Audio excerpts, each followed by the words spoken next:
ओम शांति पाल भाई। ओम शांति ईश्वर भाई। पाल भाई, हम आज की मुरली रिवीजन कर रहे हैं जी। और आज बाबा ने पूरी धारणा पे मुरली चलाई है।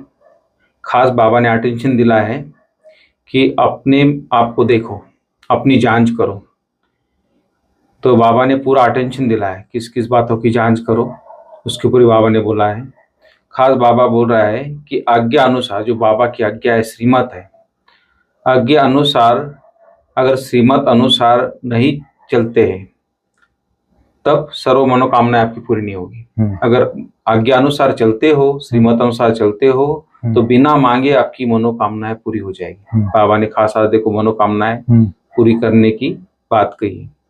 इसके लिए बार बार ध्यान दीदार जो इच्छा होती है ना, वो इच्छा नहीं रखनी। बाबा बोलता है कि इच्छा मात्र अविद्या बनना है। खास बाबा ने इशारा दिया है। तो बाबा बोलते आपस में मिलकर झरमुई झकमुई जो करते हैं, घूमने फिरने जाते, कहीं बैठते, तो पर चिंतन पर माना आपस में झरमुई झकमुई करते हैं। तो इसके ऊपर बाबा ने अटेंशन दिला है। तो आपस में झरमुई झकमुई नहीं करनी है, पर चिंतन नहीं करना है। बाबा बोला अंतर्मुखी होकर अपनी जांच करनी है। क्या जांच करनी है? हम बाबा को कितना समय याद करते हैं, इसको चेक करना है। और कितना समय ज्ञान का विचार सागर मंथन करते हैं, ये भी चेक करना है। इसलिए बाबा बोलते बच्चे पद्मा पदम पति बनना है तो सदैव ध्यान रहे, जैसा कर्म मैं करूंगा मुझे देख और करेंगे। ये सवन पक्का याद रहे। मिथ्या अहंकार नहीं रखना। बाबा बोलता है मनसा वाचा कर्मना अपनी संभाल रखनी है। तो इसके ऊपर बाबा ने पाल भाई खास पूरी धारणा पे मुरली चलाई है। तो मैं समझता हूँ आप थोड़ा डिटेल में बताएंगे। आज की मुरली की बहुत सारी बातें, अच्छी अच्छी बातें हैं, तो आप थोड़ा डिटेल बताइए। ओम शांति ईश्वर भाई। ओम शांति। आज हम लोग 11 नवंबर 2024 की मुरली रिवीजन कर रहे हैं जी। आज बाबा की मुरली तो बहुत गूढ़ी है जी, जैसे आपने बताया जी। बाबा ने कहा कोई भी बेकायदा चलन हमसे ना हो जी, उसके लिए अपने ऊपर पूरा अटेंशन रखो। बोला बाबा आज अपने ऊपर नजर रखो। बिल्कुल। कायदा के अनुसार ही हमारी चलन हो, उसके ऊपर अपने ऊपर अटेंशन हो। जी। बाबा ने उसको कहा अपने ऊपर पूरी नजर रखनी है। जी। जो बाबा की नियम मर्यादाएं कायदे है उसके अनुसार चलना है। बाबा ने कहा अगर श्रीमत के विपरीत कोई कार्य होता है, श्रीमत का उल्लंघन होता है, तो समझ लीजिए कि बाबा कहता है नीचे गिर जाएंगे। बिल्कुल। श्रीमत के अगर विरुद्ध कार्य होता है तो आत्मा जो है गिरती कला में चली जाएगी। हाँ। फिर बाबा ने कहा आज पद्मा पदमपति बनने के लिए कौन सी खबरदारी चाहिए। जी। बाबा ने कहा जैसे आज कहा जैसा कर्म हम करेंगे हमें देख और भी करेंगे। जी। बाबा ने बोला है जैसे मैं मुरली नहीं सुनूंगा तो दूसरे भी नहीं मुरली सुनेंगे। मैं मुरली नहीं पढ़ूंगा तो दूसरे भी नहीं पढ़ेंगे। फिर बाबा ने कहा जैसे आप हेड हैं, उदाहरण के लिए आपने किसी के ऊपर रोब किया या क्रोध किया, तो आपके देख करके आपको स्टाफ भी अगर करता है तो उसका भी पाप आपके ऊपर जाएगा। हम बोल भी नहीं सकते ना उनको। फिर बोल भी नहीं सकते और वो देख करके सीखते हैं ना। सीखते हैं, सही बात है।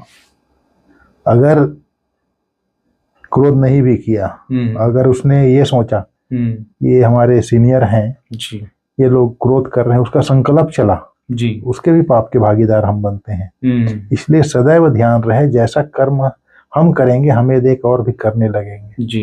किसी भी बात का मिथ्या अहंकार नहीं आना चाहिए, झूठा अहंकार। जी। झूठा अहंकार क्या है?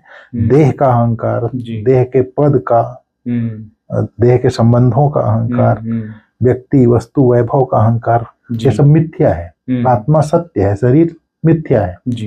तो देह का अहंकार नहीं आना चाहिए, मिथ्या अहंकार नहीं आना चाहिए। बाबा ने कहा देह और देह के संबंधों से। फिर बाबा ने कहा मुरली मिस नहीं हो। वही पढ़ाई मैंने इसमें कहा। हाँ, अगर मुरली हमने मिस किया तो सब कुछ गंवा दिया। जैसे अभी हमने बातें पढ़ी आज की धारणा के लिए, तो अटेंशन रहेगा ना पाल भाई कि नहीं बाबा ने ये बातें बोली, तो बुद्धि में ज्ञान रहेगा था, व्यक्तित्व से बचेगा उन चीजों से। जैसे मुरली में सारी बातें कही है जी, तो मुरली हमारे अंदर रहेगी तब तो हम उसको अटेंशन देंगे जी। तो मुरली कभी भी मिस ना हो। अगर मुरली मिस किया तो सब कुछ मिस किया। जी, बिल्कुल सही है। फिर बाबा ने कहा मनसा वाचा कर्मणा अपनी संभाल रखो। जी। मन में भी व्यर्थ संकल्प ना आए, वाचा में बोल ना निकले ऐसा कर्म हमारा हमको देख करके कोई गलत चीज न सीखे, अपनी संभाल रखो बाबा। मतलब आंखें देखती है अर्थात दर्शन करती है। अगर हमने पर दर्शन किया जी, ये शरीर भी पर है, दूसरे का शरीर तो पर ही है। अगर हमने पर दर्शन किया जी, तो फिर वो पर चिंतन चलेगा। अच्छा। और पर चिंतन पतन की जड़ है, फिर पद्मों की कमाई नहीं कर सकेंगे, घाटे में जाएंगे फिर जी। इसलिए जब ये आंखें पर दर्शन करती है तो बुद्धि भी फिर वहीं जाती है। बिल्कुल। इसलिए पर दर्शन, आंखें धोखा न दे, पर दर्शन न करे। अगर पर दर्शन से बचे रहेंगे तो पद्मों की कमाई जमा कर सकेंगे। इसके लिए बाबा ने कहा अंतर्मुखी होकर बाप को याद करो। अंदर ही अंदर बाप को देखो, अपनी आत्मा को देखो, अंतर्मुखी होकर के बाप को याद करो और विकर्मों से बचे रहो। और टेंशन रहे कि कोई भी विकर्म ना हो हमसे जी। फिर बाबा ने कहा रूहानी बाप रूहानी बच्चों को समझाते हैं, तुम बच्चों को इस ख्याल में जरूर बैठना है कि बाबा हमारा बाप भी है, टीचर भी है, सदगुरु भी है। और यह महसूस करते हो बाबा को याद करते करते हम पवित्र धाम में चले जाएंगे जी। बाबा ने कहा तुम बच्चे अभी समझते हो हम नीचे गिरे हुए हैं अर्थात बेस्याला में हैं। भले तुम संगम ही ऊपर हो, परंतु ज्ञान से तुम समझते हो कि हमने किनारा किया हुआ है। फिर भी अगर शिव बाबा की याद में रहते हैं जी, तो शिवालय दूर नहीं। शिव बाबा को याद करते नहीं तो शिवालय दूर है, सजा खानी पड़ती है जी। बाबा कहते हैं, बार बार कहते हैं, मनसा वाचा कर्मणा पवित्र बनना है, इनसे बहुत संभाल कर चलना होता है जी।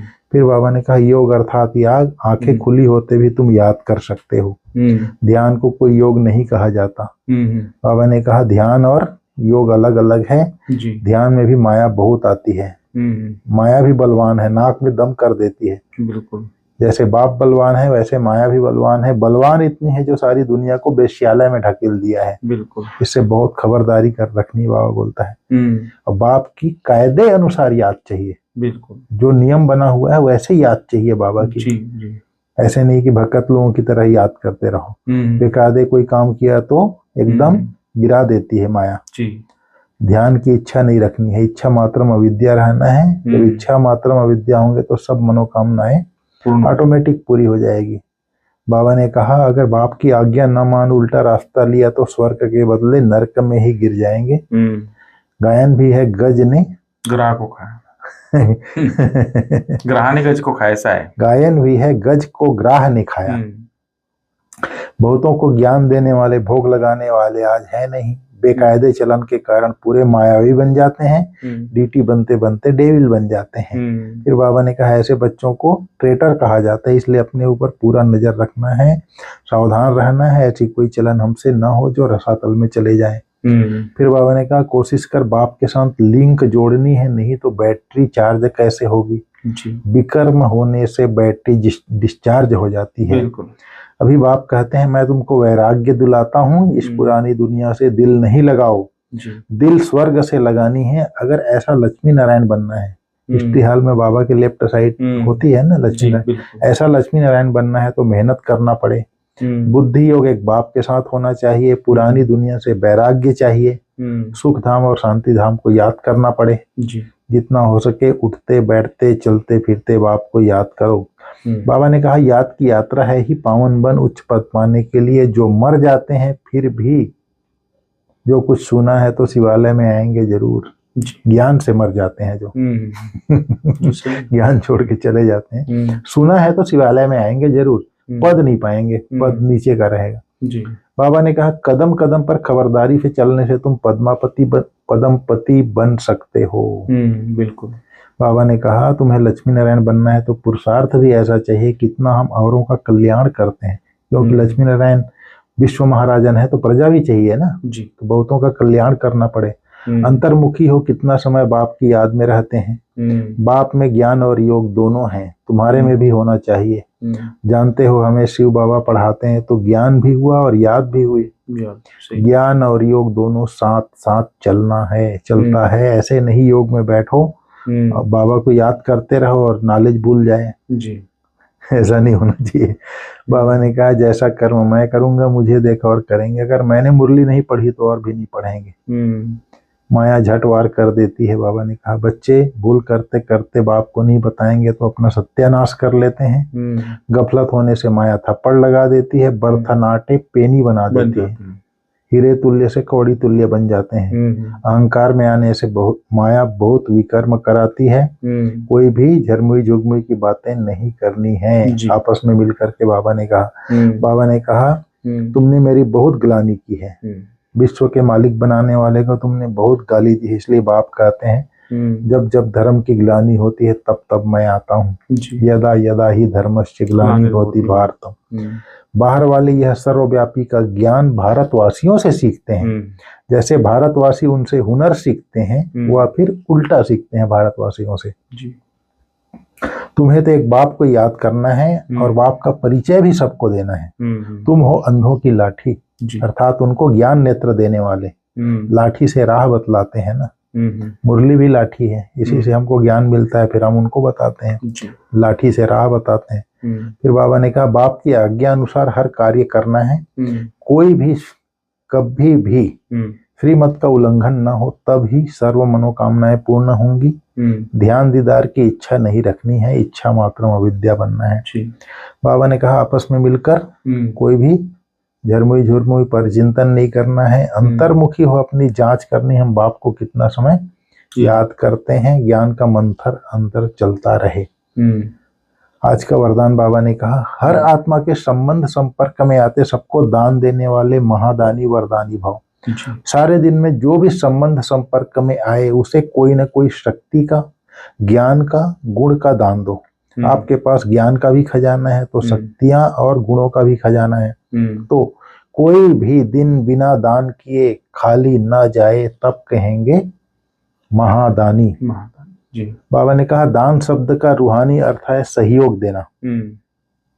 तो अपनी श्रेष्ठ स्थिति के वायुमंडल द्वारा, अपनी वृत्ति के वाइब्रेशन द्वारा हर आत्मा को सहयोग दो, तब कहेंगे वरदानी। वृत्ति अर्थात मनसा से शक्तियों का दान दो और अपनी स्थिति को श्रेष्ठ बना के रखो, समर्थ बना के रखो, तो वायुमंडल में जाएगा और फिर अपनी वृत्ति से वाइब्रेशन फैलेगा। तो हर आत्मा को अपने स्थिति और वृत्ति द्वारा सहयोग दो, तब कहेंगे वरदानी आत्मा। फिर बाबा ने कहा जो बाप दादा और परिवार के समीप हैं, उनके चेहरे पर संतुष्टता, रूहानियत और प्रसन्नता की मुस्कुराहट रहती है। ये इसमें बहुत बड़ा राज है। समीप, कौन समीप आ सकता है? बाप दादा के समीप कौन आ सकता है? सही। जिसके अंदर नम्रता है, जिसके अंदर निमित्त भाव है, जिसके अंदर अच्छाइयां हैं, सद्गुण है, वही। अब परिवार के समीप आना है तो सबके अंदर हमको अच्छाई देखना पड़ेगा, हमको अच्छा रहना पड़ेगा, तब उनके समीप आएंगे। बुरे आदमी से, देह अभिमानी व्यक्ति से सब दूर भागते हैं। बाप दादा भी जो निमित्त हूँ, मैं निमित्त हूँ, करावनहार बाबा है, तो हम बाप के नजदीक हैं। तो नम्रता भाव चाहिए, निमित्त भाव चाहिए, सद्गुण चाहिए, तब हम बाप दादा और परिवार के समीप आ सकते हैं। तो चेहरे पर ऑटोमेटिक संतुष्टता भी रहेगी, रूहानियत भी रहेगी, प्रसन्नता की मुस्कुराहट भी रहेगी। तो ये सारी चीजें हैं। बाप दादा और परिवार के समीप आना है तो ठीक है। मुरली तो बहुत गुह्य है आज की। ठीक है ईश्वर भाई, ओम शांति।